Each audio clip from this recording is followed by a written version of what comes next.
I will now give the floor to Mr. Jean-Pierre Lacroix. Thank you, Mr. President.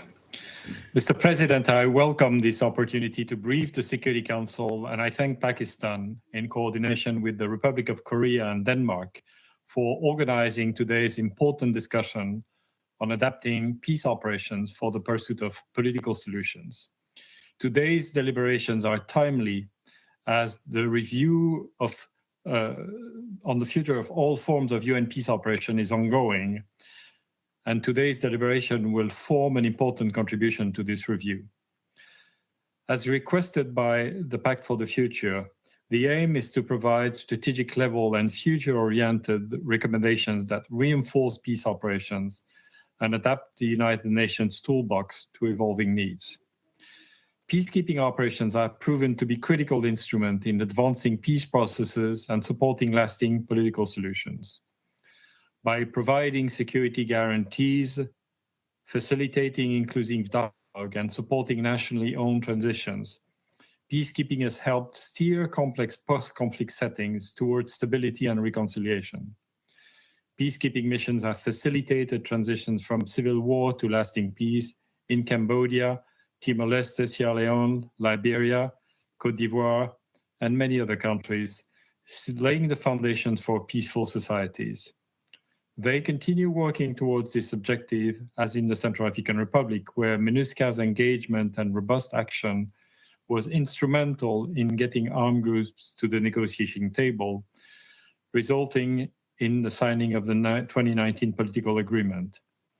The mission continues to support its implementation, including through the launch of disarmament, demobilization, and rehabilitation efforts with two major armed groups, a recent breakthrough. And in the Democratic Republic of the Congo, MONUSCO used its good officer's role to facilitate dialogue and reduce violence during the 2023 election. Resolving and mediating conflict is an inherently complex and uncertain endeavor, with no guaranteed path to success. UN peacekeeping missions are often deployed in highly volatile environments, where political processes are stalled, trust among conflict parties is low, and the humanitarian situation is dire. Progress is incremental, fragile, and uneven. A breakthrough in one moment may be followed by setbacks the next. Yet, even modest gains can be critical in preventing a relapse into widespread violence and saving lives. For peacekeeping missions to be effective in their efforts to pursue political solution, it requires strategic coherence and unified political engagement. Let me highlight 4 critical areas where we should optimize our collective leverage. First and foremost, the role of this council is indispensable, not only by mandating missions, but by ensuring that mission political strategies receive sustained political support on the ground. When the Council speaks collectively, the legitimacy of peacekeeping operations and the political processes they support are reinforced. In the Democratic Republic of the Congo, the Council's unanimous adoption of Resolution 2773 of February 2025 formed the foundation on which Council members build diplomatic efforts to offer a lasting political solution to the protracted crisis in the east of the country. Not only at this Council table, but also bilaterally, Council members have a crucial role to play in providing strong, united support for the peace operation the Council decided to deploy, and by encouraging the parties to the conflict to stay on the path to peace. We continue to see the implication of the polarization across the UN membership. As I have stated here and in related forums, without the strong, united political support of United Nations Security Council members, peacekeeping missions are relegated to only achieving what I call the intermediate goal of peacekeeping.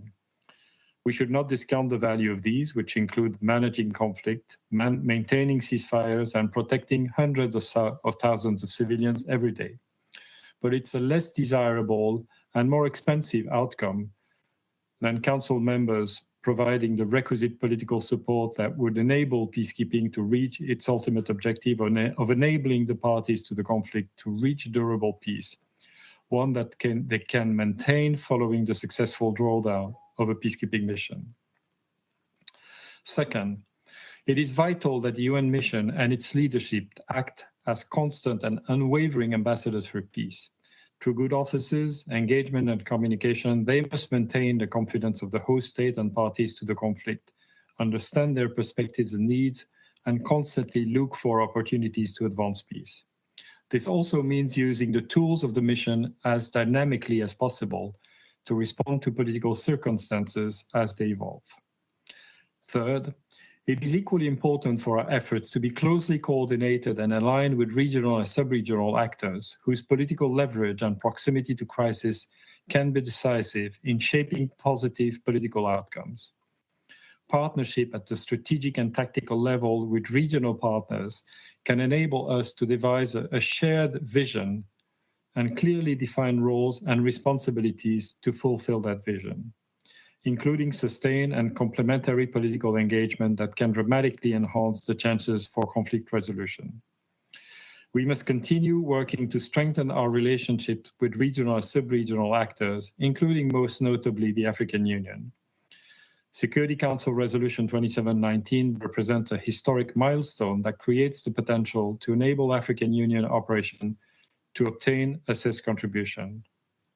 While this is, of course, the primary purpose of this resolution, the joint roadmap between the AU and the UN is designed to reinforce political solution, accountability and compliance, and therefore has the potential to bringing our two organizations closer together while increasing the chances of more complementary political engagement.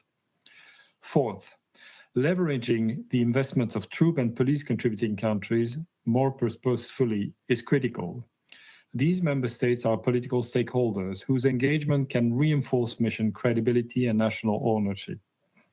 As a top troop contributing country and elected members of this council, Pakistan brings both operational insight and political weight, a dual role that exemplifies how TIS and PCCs can contribute to shaping strategic outcomes in peacekeeping contexts. And of course, there are many other troop or police and police contributing countries represented around the table of this council. I thank all of them. Mr. President, Excellencies, by utilizing the vision of the UN Charter and coherently drawing upon the network of global, regional, and bilateral actors and institutions that are in place, we do have the ability to help parties to resolve conflict. And as we are collectively reflecting on the future of peace operations, it is worth recalling how effectively UN peace operations themselves can fulfill this promise.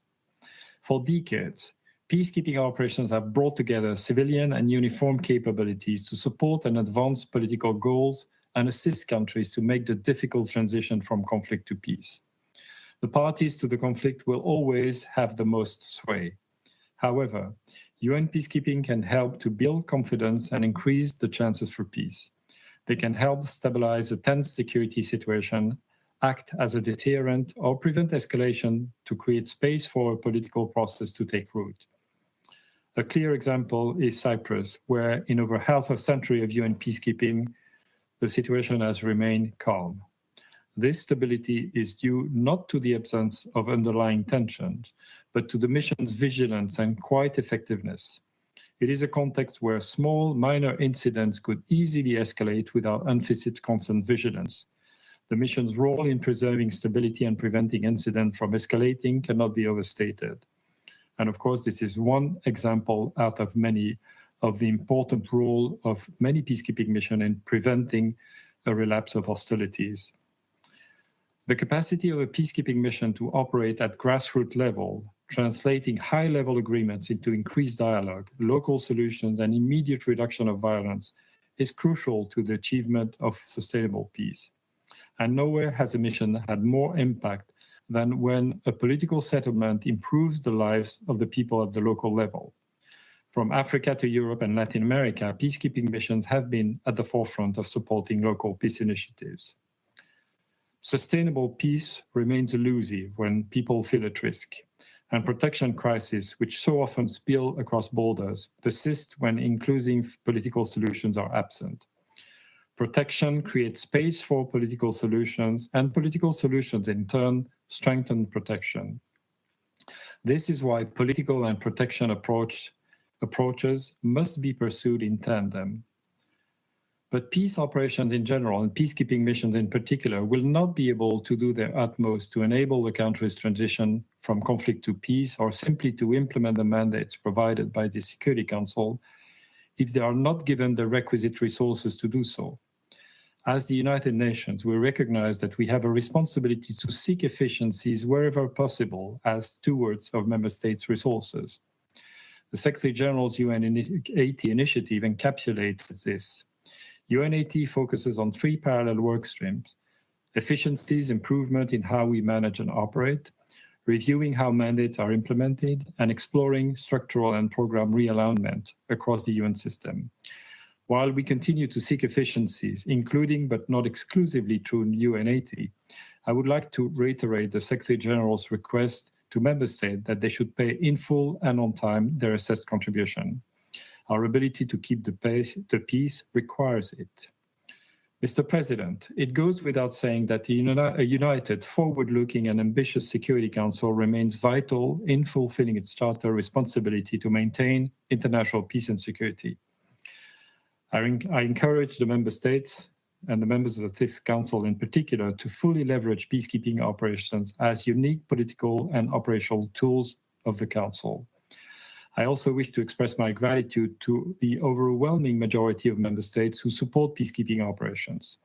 Their exceptional support was evident during the peacekeeping ministerial level meeting last May in Berlin, Germany, which saw an unprecedented turnout of 135 member states, 52 of which were represented at the ministerial level.